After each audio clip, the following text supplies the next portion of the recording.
सांस और मन का संबंध, right way of breathing in योग साइंस, बुद्धिस्ट मेडिटेशन टेक्निक्स।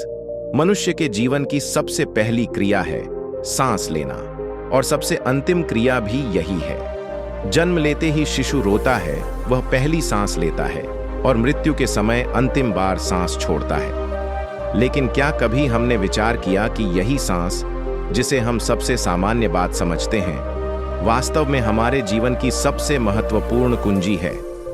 प्राचीन योग विज्ञान और गौतम बुद्ध की शिक्षाओं में बताया गया है कि श्वास केवल शारीरिक प्रक्रिया नहीं है, यह हमारे मन, चित्त और आत्मा से गहराई से जुड़ी हुई है।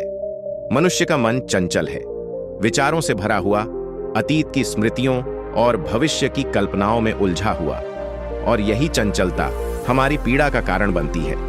बुद्ध कहते हैं, जैसी आपकी सांस है वैसा आपका मन है। यदि सांस उथली है तो मन भी बेचैन रहेगा। यदि सांस धीमी और गहरी है तो मन स्वतः ही स्थिर हो जाएगा। इसीलिए बुद्ध ने ध्यान की शुरुआत की थी अनापानसति से, यानी श्वास का अवलोकन।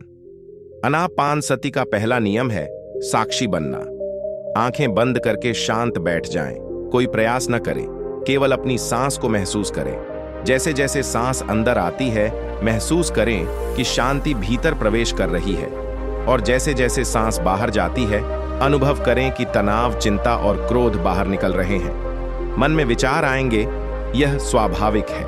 मन की प्रकृति ही है चलायमान रहना। परंतु अभ्यास यह है कि विचारों को पकड़ना नहीं है, उन्हें केवल आते जाते हुए देखना है, जैसे आकाश में बदलते हुए बादलों को देखते हैं। जब यह अभ्यास निरंतर किया जाता है तो मन का शोर धीरे धीरे शांत हो जाता है, और जब मन मौन होता है तभी भीतर की आवाज सुनी जा सकती है। यही आत्मा की आवाज है, जिसे हम सदियों से सुनने की कोशिश करते हैं। योग विज्ञान कहता है कि श्वास को नियंत्रित करके नाड़ी तंत्र को संतुलित किया जा सकता है। प्राणायाम का अर्थ है प्राण की गति को नियंत्रित करना। जब हम गहरी सांस लेते हैं और धीरे धीरे छोड़ते हैं, तो यह न केवल शरीर को ऑक्सीजन देती है, बल्कि मन को भी विश्राम देती है। श्वास का दूसरा नियम है गिनती के साथ अभ्यास। 4 तक गिनते हुए सांस लें, 2 तक रोकें और 6 तक गिनते हुए धीरे धीरे छोड़ें। यह चक्र 5 बार दोहराएं। इसे नियमित रूप से सुबह और रात करें। यह अभ्यास नींद को सुधारता है, तनाव कम करता है और मन को स्थिर बनाता है। तीसरा नियम यह है कि श्वास के साथ एक सकारात्मक वाक्य को दोहराएं, जैसे मैं शांत हूं, मैं सुरक्षित हूं, मुझ में प्रेम है। यह शब्द जैसे ही श्वास के साथ मन में प्रवेश करते हैं, वैसा ही प्रभाव चित्त पर पड़ता है। यह शब्द बीज की तरह होते हैं, जो धीरे धीरे भीतर आत्मिक वृक्ष का निर्माण करते हैं।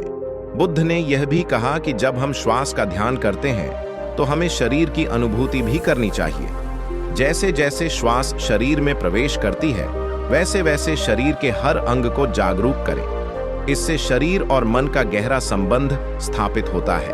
अगला नियम यह है मौन का पालन। जब हम ध्यान करते हैं तो आसपास का मौन भी महत्वपूर्ण होता है, परंतु बाहरी मौन से भी अधिक जरूरी है आंतरिक मौन।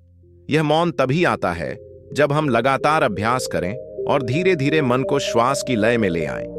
अब एक गहरा अभ्यास कल्पना का। जब आप सांस लें तो कल्पना करें कि एक सुनहरी रोशनी आपकी नासिका से भीतर प्रवेश कर रही है और पूरे शरीर में फैल रही है।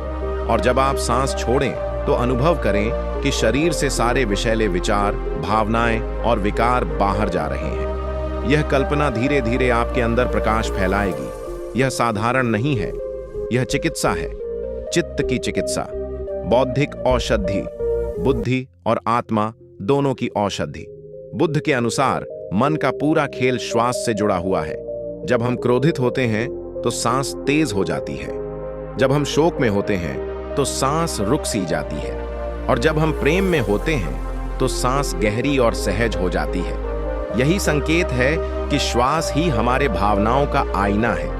यदि हम अपने श्वास को समझ लें तो हम अपने मन को समझ सकते हैं, और जो अपने मन को जान लेता है वह स्वयं को जान लेता है। इसलिए यदि आप आत्मा की शांति चाहते हैं तो सांसों को साधिए, यदि आप मन की चंचलता से मुक्त होना चाहते हैं तो रोज कुछ समय श्वास के साथ बैठिए। यह कोई कठिन साधना नहीं है, यह तो जीवन का सबसे सरल सत्य है, परंतु हमने उसे नजरअंदाज कर दिया। अब समय है इस सत्य की ओर लौटने का।